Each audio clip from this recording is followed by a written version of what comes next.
Ndabaramukije abandi ndabahaye mwiriwe bivanye n'aho muherereye n'iteka n'umunezero ntangere byo gusubira kubana namwe mwe banywanyi mukurikira imboneshakure yacu ari nayo yanyu Shiramatsiko TV, imboneshakure imwe rudende dushikiriza inkuru n'ibiganiro utaronka ahandi. Uyu ni umwanya w'amakuru agezweho ko ari kuvugwa ngaha mu gihugu cy'u Burundi, aho tubategurira amakuru ahambaye cyane yagiye aranga Uburundi ndetse n'abarundi bagiye baba intwari mu buzima bwabo bwose. Ni byinshi twabateguriye tugira ngo tubashikirize, wifuza kuzajya baba mu mbere bashikirwa n'inkuru n'ibiganiro bene nk'ibi. Icyo usabwa nta kindi, niba utarabyonda kuri sabone byondaho kugira ngo uko dushizeho amakuru n'ibiganiro ujye uba uwa mbere mu gushikirwa nabyo. François Ngeze yavutse ku igenekerezo rya 5 Ruhuma 1955 ku mutumba wa Rutegama muri komine Isare mu ntara ya Bujumbura. Kuva mu mwaka w'igihumbi kimwe magana cyenda na mirongo itandatu na rimwe gushika mu mwaka w'igihumbi kimwe magana cyenda na mirongo itandatu na karindwi, François Ngeze yiga ku ishuri ritoya rya Ruhinga, inyuma yabandanirije ku ishuri ryisumbuye ry'i Musema mu Kayanza, hanyuma kuri ese Burengo i Ngozi. Urwimo rwo mu mwaka w'igihumbi kimwe magana cyenda na mirongo irindwi na kabiri rwatumye François Ngeze adashobora kubandanya amashuri yiwe mu Burundi. Mu mwaka wa 17 canke wa 18 Rusama arahagaritswe ajanwa gupfungirwa mu Kayanza, ariko Imana irakinga ntiyicwa nk'uko byagendeye bagenzi be. Mu ntahe yatanze muri 2002 dusanga mu gitabo Burundi 1972, Ngeze yagize ati: narapfungiwe mu Kayanza, twari abanyeshuri benshi, bamwe bapfiriye mu nzira. Bukeye buramatari yaje afise urutonde rw'amazina y'abantu. Uwo ahamagaye yaca yinjira mu modoka y'igisirikare, yarasomye amazina, amamodokari aruzura, aca arahagarika arazinga urupapuro. Agarutse izina ryanje ryari aho yazingiye urupapuro, yibajije ko ndi mu bagiye ubwa mbere. Mu Kayanza narinzwi nk'umukinnyi w'umupira w'amaguru. Iwacu baramenye ko mfunzwe. Hariho umuforomokazi Maria Teresa yari yarakoreye iwacu muri Bujumbura. Icyo gihe yari mu Kayanza, aho amenyeye ibyanje yafashe umugambi wo kuja kumvugira kwa buramatari. Naho bari bamuteye ubwoba yaragiye. Uko niko narekuwe. Namaze iminsi ine nyegeye mu nzu y'uwo mukenyezi. Nawe yaciye abimenyesha sebukwe wa Bagaza, umwene we Gateretse Brazil yari umusitanteri iwacu mu Isare. We nyine yaciye yizira kuntora mu Kayanza. Yari umugenzi wa data, yamubereye umuhagarikizi ku ibatisimu.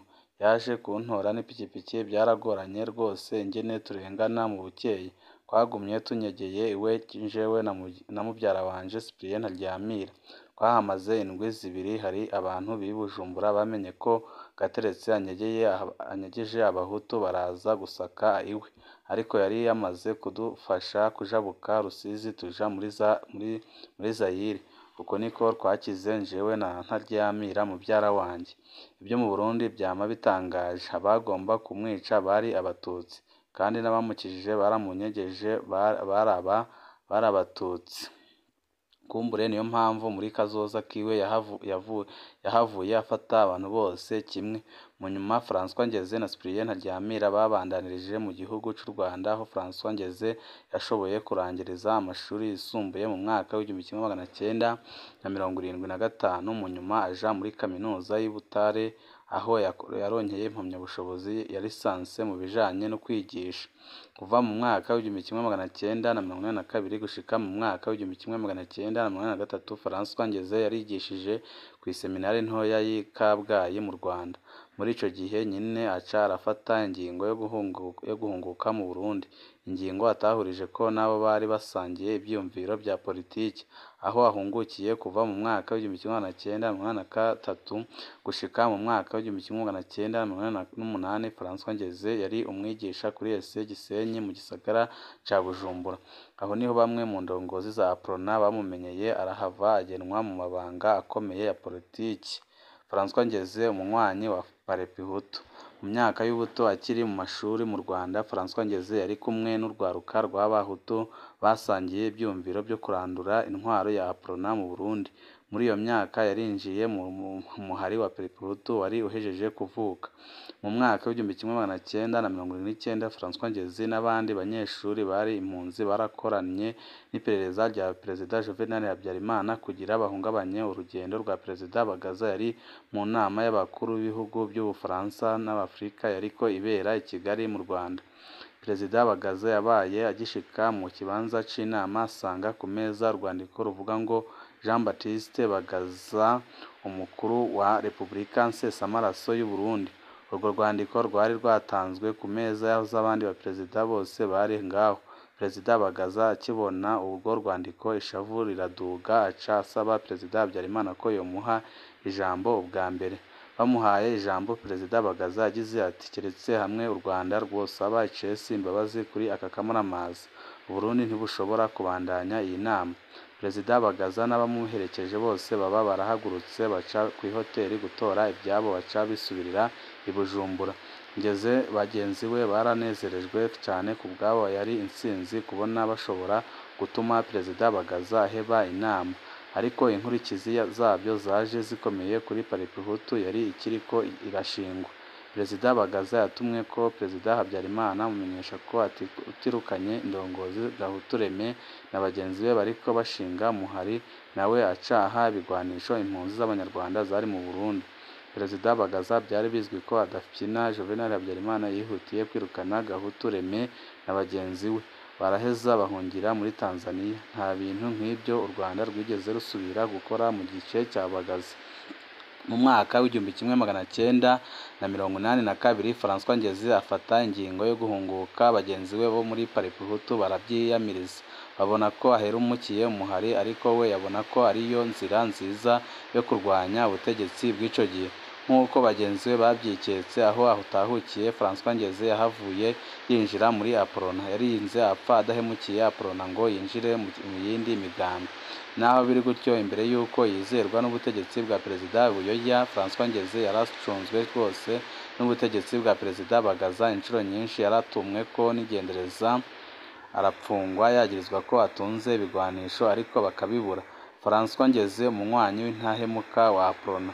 Aho ubutegetsi bwa Perezida Bagaza butembagarijwe mu mwaka w'1987, Perezida Buyoya agatanguza politiki y'ubumwe. Mu mwaka w'1988 ibihe bihambaye by'umunyapolitike François Ngezi byari bigeze. Mu mwaka w'1988 ariko atanga ibyigwa kuri ese Gisenyi yatumwe ko na Libere Bararunyeretse yari ajejwe gutunganya ibikorwa by'umugambwe. Inyuma y'uwo mubonano, François Ngezi yari umunyamabanga nshingwabikorwa w'umugambwe mu gisagara ca Bujumbura. Ico gihe Aprona wari umugambwe umwe rudende wiganje mu gihugu. Amabanga nk'ayo yari akomeye cane. Mu mwaka w'1989 François Ngezi yahawe igikorwa na Perezida Buyoya co kuja mu ntara Cankuzo kwiga ingorane zavugwa hagati y'abakozi ba leta n'abasirikare. Avuyeyo agatanga raporo inyuma y'indwi zibiri yagenwe kuba buramatari w'iyo ntara. Bivugwa ko intara yayitwaye neza cane, aragarura icizere hagati y'ababa muri iyo ntara bose. Muri Ruhuma 1991 Cankuzo yabaye iya mbere mu gutora ubumwe bw'Abarundi. Ico gihe intara ya nyuma yabaye Bujumbura Rirare, aho Paripehutu yari ikomeye cane. Nyuma y'insinzi mu Cankuzo, François Ngezi yarungitswe kurongora intara avukamwo ya Bujumbura, naho araheza aratoza ibwirizwa shingiro ryo muri Ntwarante 1992. Mu kwezi gukurikiye François Ngezi yagenwe kuba umushikiranganji w'intwaro yo hagati mu gihugu, umutekano n'iterambere. Ico gihe François Ngezi yabaye umuhutu wa mbere agenwe muri ayo mabanga inyuma y'imyaka irenga 20 atawundi ayabayemwo. François Ngezi niwe yahawe igikorwa gihambaye co kwemerera imigambwe myinshi. Yongera agira uruhara rukomeye mu matora yo mu mwaka w'1993. Mu kiganiro yahaye ikinyamakuru Iwacu muri Ndamukiza 2021, François Ngezi yavuze ko mu mwaka w'1993 yaronse hakiri kare ibimenyetso n'ibiharuro bimwereka ko Aprona izotsindwa, ariko ko yobona neza ko bahinduye umukenyuro bari kuronka amajwi 55 kw'ijana. Yashaka ko bahindura aho kwiyamamariza ku mirwa mikuru y'intara, ahubwo bakaja ku ngo ku rugo. Yavuze ko batamwumvirije. abaporona bari bizeye cyane intsinzi, batahavuye bikunda kuko nyine baratsinzwe. Ku wa gatatu Ruheshi 1993, umushikiranganji François Ngezi niwe yatangaje ibyavuye mu matora. Ibihe by'impinduka idasanzwe mu Burundi, umugambwe Aporona wari umaze imyaka 30 ku butegetsi uratsindwa. Aho ubutegetsi buhindukiye, François Ngezi yabaye mu nama nshingamateka kuva mu mwaka w'1993 gushika muri 2005. Umukuru w'igihugu w'iminsi 6 gusa. Kwa 21 Gitugutu 1993, ibara ryaraguye, Perezida Melchior Ndadaye n'abamufasha biwe baragandagurwa. Mu itangazo ryasomwe ku iradiyo uwo munsi, François Ngezi yavuzwe ko ariwe agiye kurongora igihugu mu kiringo c'iminsi 6 kuva kwa 21 gushika kwa 27 Gitugutu 1993. François Ngezi afatwa ko ari we yari arongoye Burundi. Muri iyo minsi yaranashinze umukono ku itegeko ry'umukuru w'igihugu rigena umukuru w'ibiro bikuru by'igendereza. Kwa 27 Gitugutu, abasirikare bahavuye basubiza ubutegetsi leta ya Sylvia Kinigi. Biragoye kumenya neza ibyabaye muri ico kiringo c'iminsi 6 kuko na François Ngezi mu biganiro yatanze mu nyuma ntiyigeze yemera ko yabaye umukuru w'igihugu canke ko yagize uruhara mu itembagazwa ry'ubutegetsi. François Ngezi ntiyakurikiranwe mu rubanza rwatunganijwe na leta ya Perezida Nkurunziza rw'abagirizwa gutembagaza ubutegetsi bwa Perezida Ndadaye, rwakozwe kuva muri 2018. Ubuzima bw'inyuma ya politiki. Aho arangirije amabanga y'ubushikirangamateka muri 2005, François Ngezi ntiyasubiriye kugira uruhara muri politiki y'u Burundi. Asa n'uwaciye asezera ibikorwa bya politiki. Mu kiganiro yahaye Iwacu yavuze ko ata wundi mugambwe yigeze ajamwo, yagumye muri Aporona. Mbere akanatangazwa n'abagumye batambatamba mu migambwe itandukanye. Mu nyuma yakoze ibikorwa by'uburezi, yabayeho akurikirana ibikorwa by'ishuri yiwe yigenga Ese-Dirage. Ishuri ryiwe ryaramuye abana benshi cyane kandi abahaciye baramwikugura kuko yababereye umurezi mwiza. François Ngezi yaranarongoye ishirahamwe rihuza amashuri y'abigenga mu Burundi. Honorable François Ngezi yitavye Imana kwa 31 Kigarama 2021 nyuma y'ingwara yari amaranye igihe. Yasize umukenyezi, abana 6 n'abazukuru 3. Abamuzi bavuga ko François Ngezi yari umuntu w'umutima mwiza, yakundana kandi yakunda gutwenza. Abamwegereye bavuga ko yari umuntu adatandukanya amoko, yari uwa bose. Yashinguwe muri Nzero 2022 mu kibanza cagenewe abahoze ari abategetsi mu itongo ry'abapfuye ku Mpanda. Ngaha duce dusozerera ibyo twari twabateguriye bijanye na François Ngezi yakoze ibintu bihambaye ngaha mu gihugu c'u Burundi, kandi abarundi batari bake bakaba bamushima kandi bakaba nabasaba abandi barundi bakibandanya kuba mu mabanga akomeye ko bakigenza nk'uko François Ngezi yagiye yigenza amabanga yiwe ya buri munsi.